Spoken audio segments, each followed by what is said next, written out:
Lezike izindaba ze1KZN TV uyifundela uSamukeliso kaNqulunga angikubingelele mbukeli nazi-ke ihamba phambili osukwini la namhlanje.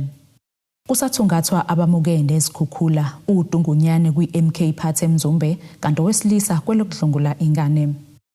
Luyaqhubeka kuhlelo lokuthungatha abantu ababili abamuke nezikhukhula eNew Hanover eMshwathi namuhla ithimba lamaphoyisa lithi-ke liqalise uhlelo lokugubha ngogeleja yonke imfucuza egcwele usebeni lomfula baphinda bangena nasemanzini behambe bebheka ungqongqoshe zokubusa kubambisana nezindaba zomdabu KwaZulu-Natal umfundisi uThula Sizwe Buthelezi uhambeleke le ndawo kuyodlulisa izinsiza kulaba-ke abalinyalelwe. Umndeni wakwaNdlela odabuke Ndwedwe uthi indodakazi yawo yayifike ngokuzofunda eNew Hanover kwaze kwaba ificwa ilesimo sokumuka nezikhukhula isendlini. Ngokuchaza kwabo bathi wazama ukuvula isicabha kancane kwasho ukuthi vele kuye kumuntu ophansi ngisho ukuthi wangakwazi ukuthi amemeze kakhulu kuzwakala ukuthi lo muntu usenkingeni wavula isicabha kancane bathi wabambelela esicabheni la ebehlala khona ngoba kusuke yonke indlu kwaze kwasuka ngisho la khonkwe khona phansi kwahamba konke. Lo mndeni ungomunye wabantu abebeqhubeka nokucinga abantu abasadukile emfuleni injasuthi namhlanje.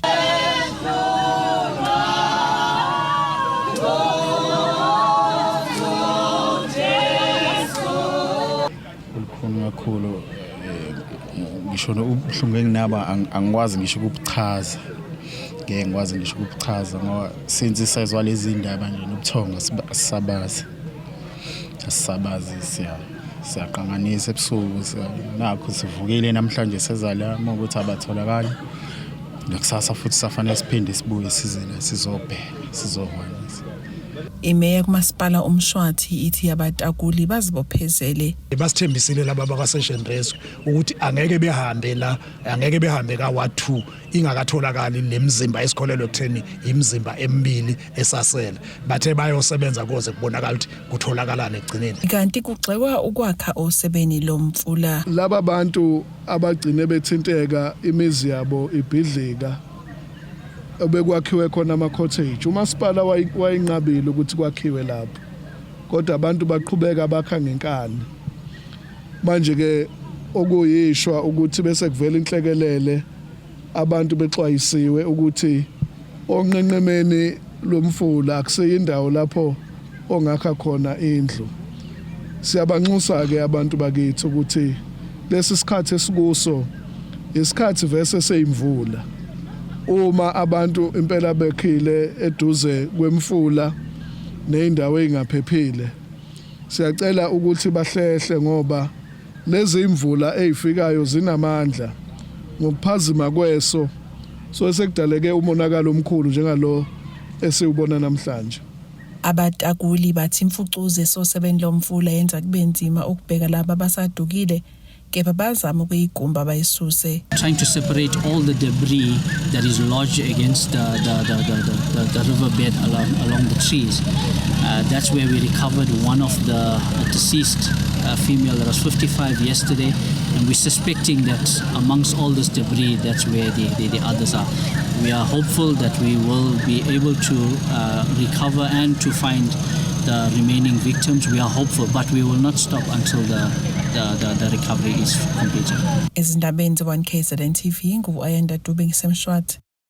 Uhlalo we-MK Party kwi-Sub-region yaseMzumbe uZamani Cucwa uthi kuyabanema indlela onobhala kwesifunda eliwa South Coast enza ngayo izinto njengoba-ke ekhethe izinhlaka zobuholi obusha engazange abonisane namalunga leli qembu. Uthi-ke kade babeqeqa kuleli hhovisi ukuzama ukuxoxisana nonobhala kodwa-ke uyababalekela. Ukusho lokhu-ke ngesikhathi amalunga leli qembu engena ngesankahlo kuleli hhovisi.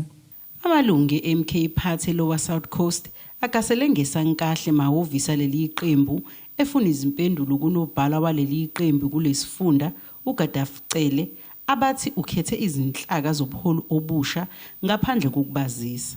Usihlalo we-MK Party kwi-Sub-region yaseMzumbe uyachaza.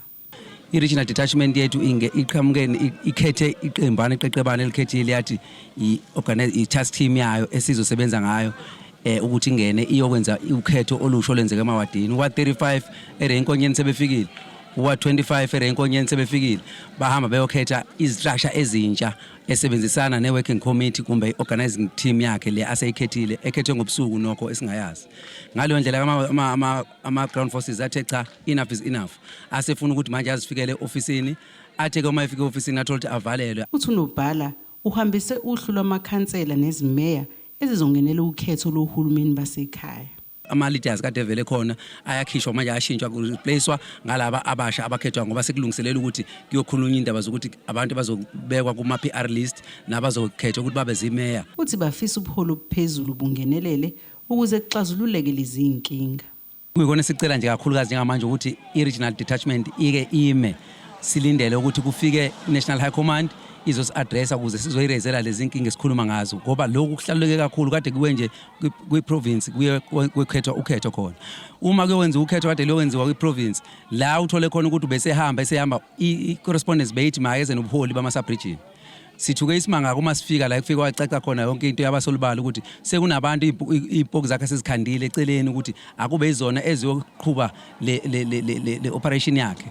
Uma ngabe ukuthi khona abantu asefuna ukuthi bakhethwe lapha useyama neqeqebana elingazeki kuma ward elingazeki kuma VD kodwa liqhamuke seliya lapha ukuthi liyo represent ama subregion ukuthi ngempela namagama abantu ekuyikona elifuna ukuthi baphakamise ukuthi babe ingxenye e-province.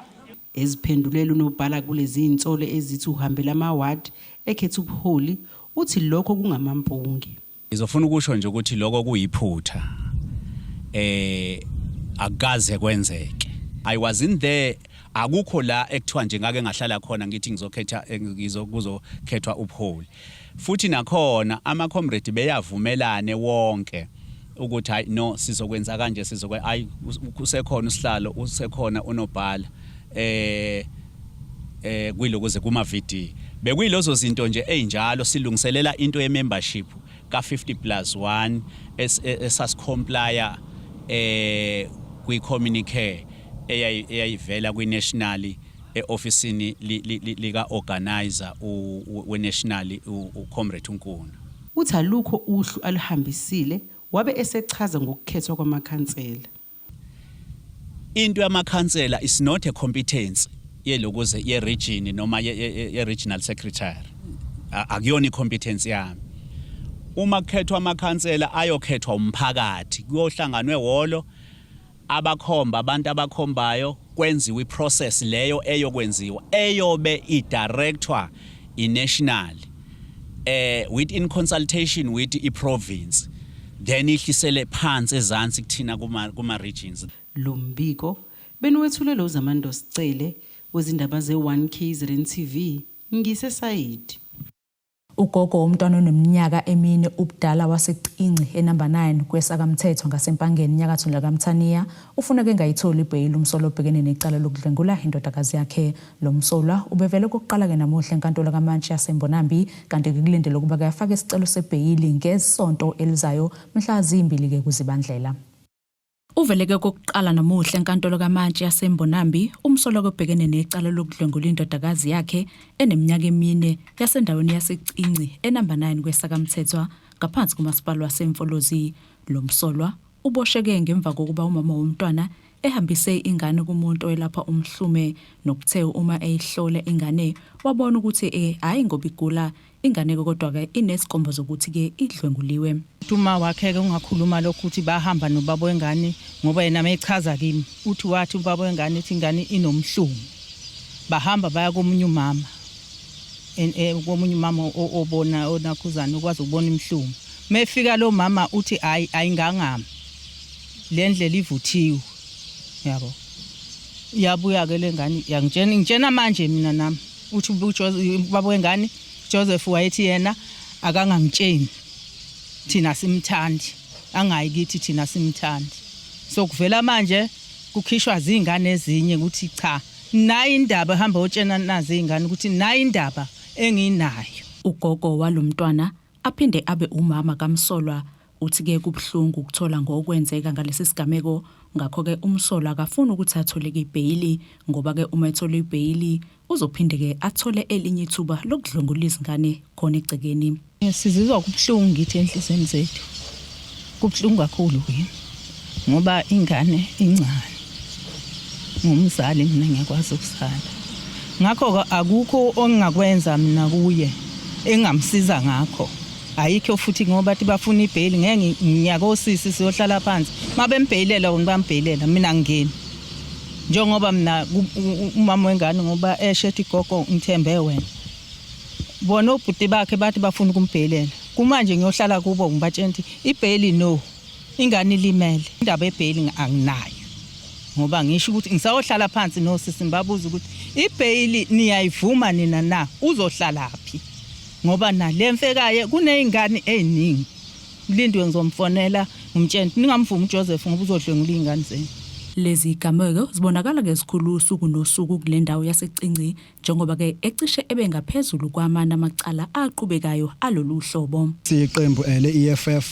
sizolokhu silwisana nabantu abenza lolu hlobo lobugebengu EFF abantu bayazi ikhandelwe ukusiza abantu abamnyama so abantu uma beneyinkinga kanje emakhaya siyabakhuthaza ukuthi befike bezoreporta kithi ubuholi beEFF lezi indaba ezikanje angeke sinanase sizovela sibiza amaphoyisa beboshwa abantu bebhadla ejele umkhuba mama owanda kakhulu lo endaweni yaseCinci ward 11 but kunenhlelo nama stakeholders aqondene nalento ye-GBV mhla ka-8 December nje sizobe silapha eMawombe stadium khona eCinci kuyilokhuzana kuyo i-campaign le yokulwisana nokuhlukunyezwa kwengane ye-GBV lo msolwa usagcineke esitokisini kanti kulindele ukuba kabuyele enkantolo mhla zimbili ukuzibandlela ukuze afake isicelo sakhe sebheyili kwethulwe ngokusemthethweni umkhankaso wezithuku ezili-16 wokulwa nesihlava sokuhlunyezwa ngokobulili eThekwini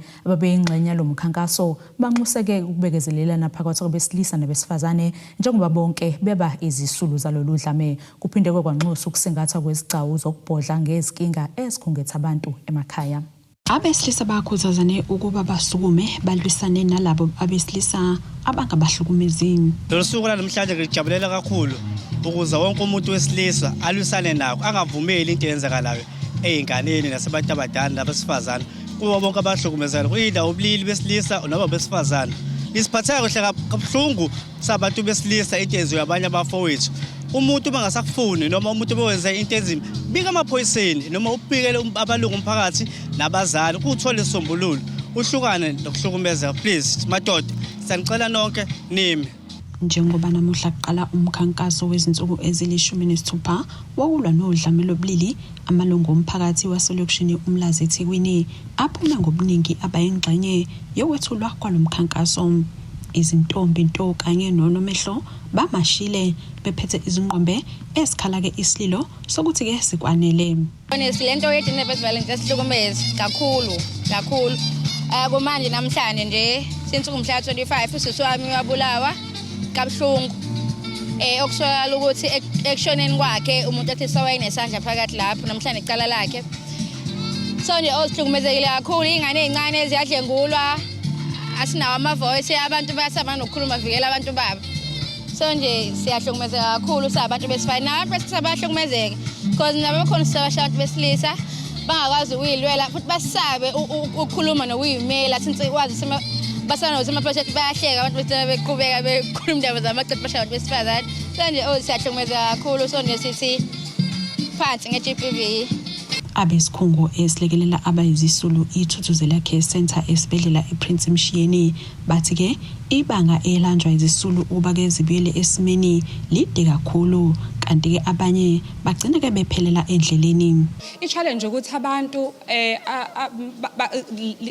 usurvive kusuka ku victim to survive as a journey because kufanele ukuthi ubuye uzobonwa amanesi ubuzobonwa o social worker sometimes you are referred to the psychologist sometimes the situation it needs ukuthi umuntu remove ahambe obeke place of safety so kufanele adapt ukuthi angisakwazi ukuhlala nefamily yami angisakwazi ukwenza into ethini those are the challenges avekana nama victims but thina sisi kuyasiwarisha ukuthi sometimes khona abantu abangakwazi honorisha ama appointment wabo even if abalekile ngesimanga sokuthi mhlawumbe abanayo imali yokugibela bezithuthuzela but we are working with NPOs abanye bakwazi ukuthi babalekelele and sisebenzisana kakhulu no gender based violence office eVFR esikwazi ukuthi sibafonele sibatshele ukuthi warrant officer shares saze sanenkinga la ungasithathela lo survivor kuyaphuthuma bathathelene. And of course sometimes we don't win, but it's something esizamayo ukuthi sisebenze phezulu kwayo ngaso sonke isikhathi.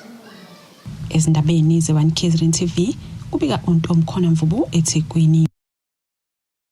Asithishelele eyitolo sobe siqhubeke nazo indaba zethu.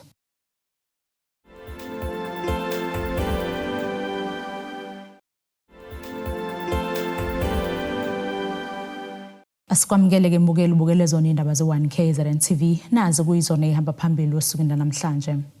Kusathungathwa abamukende ezikhukhula uDungunyane kwiMK Phathe Mzumbe kanti wesilisa kwelokudlungula ingane.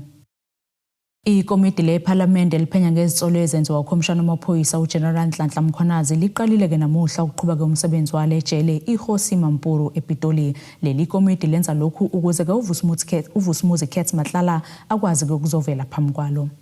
uGeneral Dimpane ongumphathi wezezimali eminyangweni namaphoyisa phecelezi uCFO unesipiliyoni seminyaka engu-18 enza umsebenzi ohlobene nokusebenza kwemali. Wasebenza kwisifundazwe esahlukene emaphoyiseni ngo-2019 kuze kube imanje waqoka lesikhundleni sokuba uCFO eminyangweni wamaphoyisa uzwelonke. Encwadini eyabhalwa ungqongqoshe amaphoyisa osekhefeni uSenzo Mchunu eyayihlakaza iPKTT waveza nesizathu sokuthi lolu phiko belibafaka ezindlekweni okwagcina kumosha ibudget somnyango wakhe. uGeneral Dimpane ebuzwa ngalokhu uthe yena akakwazi. Minister being briefed about the budget arrangements of the PKTT. And it's very important because the minister bases strongly, amongst other reasons, that budgeting or financial costs of the PKTT were becoming too much. So has the minister or the national commissioner solicited any cost analysis of the PKTT from you? No, Chair. Have you ever been made to account on the cost effectiveness of the PKTT in the SAPS top management meeting? No, Chair. Thank you very much, Chair. uGeneral Dimpane uphinde wabuzwa ngencwadi yokuhlakazwa ke-PKTT ukuthi wayazi yini ngayo. Uveze ukuthi wayengenalwazi wabona ezindabeni. Can you confirm, how did you learn about the disbandment? I had gone on leave from the 17th of December last year. That leave ended on the 10th of January 2025. So on the 2nd of January, while I was on leave, I learned of the disbandment. I think I saw something on one of the news outlets. That's how I learned about it. I was on leave. Kanti kusasa kulindeleke ukuthi uVusi Kets Matlala kube uyena othola ubufakazi. Kodwa bakhosibisi wezindaba ze1 KZN TV kuchannel 261 ngiseThekwini. Umnyango wezempilo uyaqhubeka ke nomkhankaso okugqugquzela inhlanzeko esikhungweni zezemfundo ukuqinisekisa ukuphepha kwabantwana ezifeni ezahlukene. Lo mnyango phansi kwesifundo King Cetshwayo uklomeliseke ngesitifiketi isikhungo sabantwana eRoyal Booth Christian Academy njengezinye zezikhungo esihamba phambili ukugqugquzela inhlanzeko. Umnyango wezempilo ezingeni lesifunda iKing Cetshwayo kanjalo nelesifundazwe bewuhlanganyele nabantwana besikhungo iRehoboth Christian Academy Nseleni uzogqugquzela inhlanzeko kubantwana ukugwema izifo. Umnyango uthi lesi sikhungo silandele yonke imigudu efanele njengoba sinikezelwe ngesitifiketi sokuba izinyo zezikhungo esigcina inhlanzeko. At a district level sine crash eyodwa engu-health promoting ECD umhlathuze crash, and now sasine crash yesibili kwi-district yonke of which is Rehoboth ECD. Then ke sasibanikeza ithuli elibizwa ngo-self appraisal tool. Self appraisal tool bayihlonza bona ngithi babona bagcuseka ku-right, and then basebetshela ama-teams abasupportayo ukuthi nasesi-right, and then from there we have done i-district assessment. Sincishe ngisho ama-result ngizowagodla kwamanje, and then senza i-district assessment, and then bypass i-district assessment sinashaya nje izandla.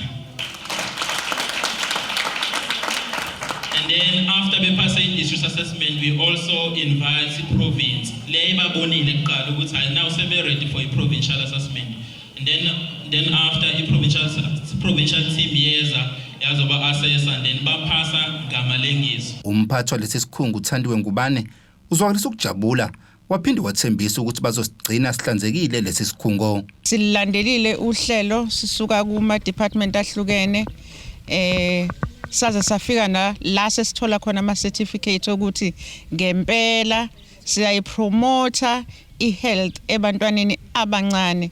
Siyafisa ke ukusho ke nokwethembisa ku health department ukuthi sizomaintaina le board enibekela, sizomaintaina the certificate that you gave to us, sizogcina le ndawo le ihlanzekile, le ndawo le abantwana bagcineke bephilile, bedla ukudla okuphilayo, bedla ukudla okunempilo, befunda futhi ngempilo. Ngiyabonga kakhulu. uNgubane uphinde wabonga kakhulu ukusebenzisana okuhle nomphakathi kanjalo nabazali babantwana basenseleni, kanti uphinde wanxusa kuba abazali baqhubeke nokuletha abantwana nakuba abanye bengenakho okuya ngasethunjini. Abazali abalithi ingane zabe Rehoboth, I just want to say ukuthi ngiyabonga ukuthi sibambisene nabo ngoba mangabe besekhaya begezwa belethwa la esikoleni suke singekho, but we do emphasize ukuthi abafike be clean, we do emphasize ukuthi abadla ukudla oku right, noma befika esikoleni ukudla bakudlayo ukudla okukhethekile ebesingeke ke sibe nakho ukuba iDepartment of Education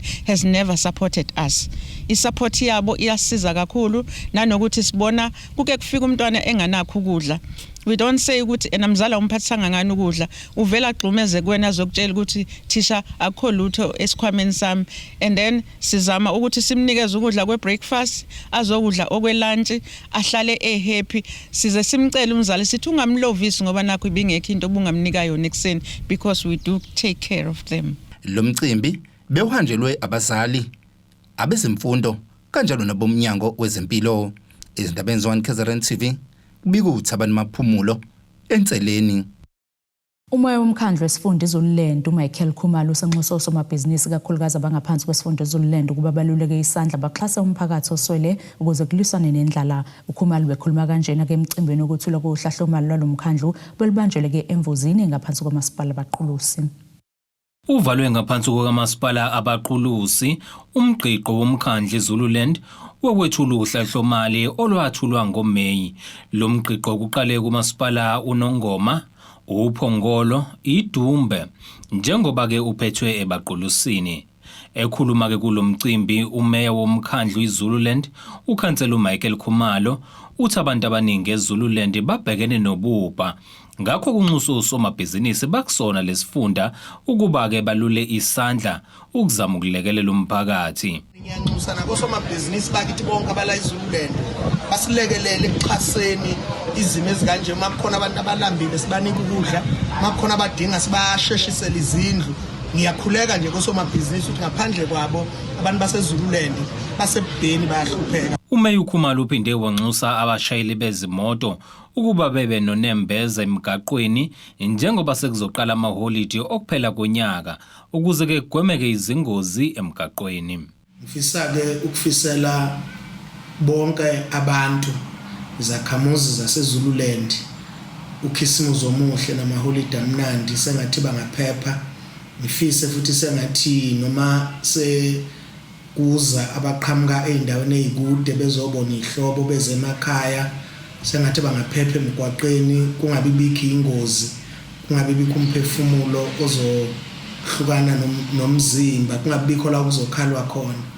Abantu baseZululand siyabathanda nabo bayasithanda, ngakho ke siyasifisa sengathi ngaso sonke isikhathi singangaphansi kwentokozo, sengathi ke nabazo drive imoto sengathi bangayithiba ophuzeni oludakayo ukuze baphephise abantu ngoba ingozi eziningi ziqhamuka ngodaba lokuphuza. Umbulazi uphinde wapha ogogo kanye nomkhulu izipho. Ezindabeni ze1 KZN TV ngingusiyabonga wakaduma. Asiphinde sithishelele etolo sibe siqhubeke nazo indaba zethu.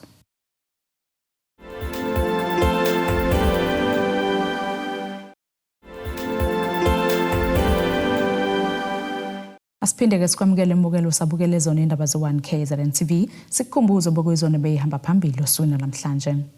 Kusathungathwa abamukende ezikhukhula uDungunyane kwiMK Phathe eMzumbe kanti owesilisa kwelokudlungula ingane.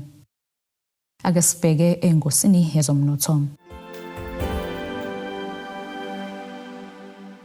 Irandi lakuleli lu-17.29 maqhathaniswa nedola laseMelika, libu-22.65 maqhathaniswa nopond waseBritain, libu-19.91 maqhathaniswa ne-euro lase-Europe. Igolide lona $4,149.84 i-ounce, olengahluziwe wona u-$63.37 umphongolo. Ake sibheke ngosini yezemidlalo.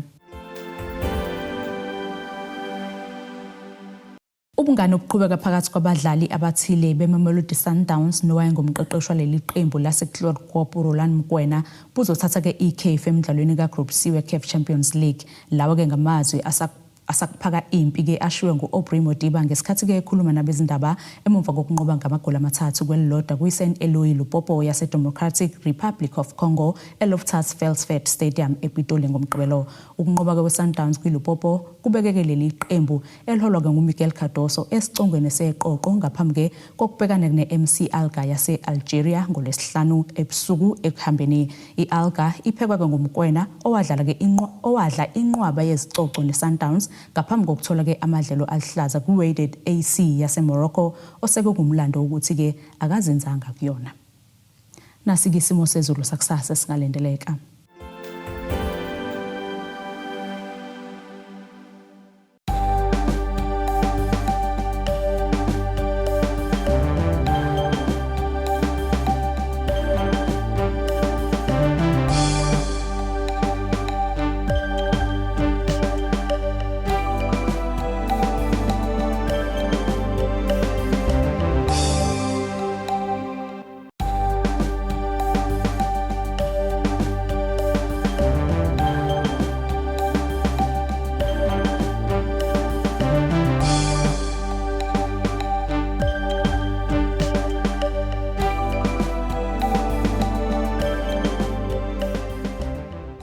Mbukeli ziyaguqa bese kuphathele zona usuku namhlanje.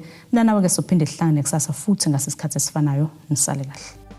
Abethuli bethu bezindaba baxhaswe iThulis Bayview Bridal. Ungabashayela kulezi zinombolo ezivelile.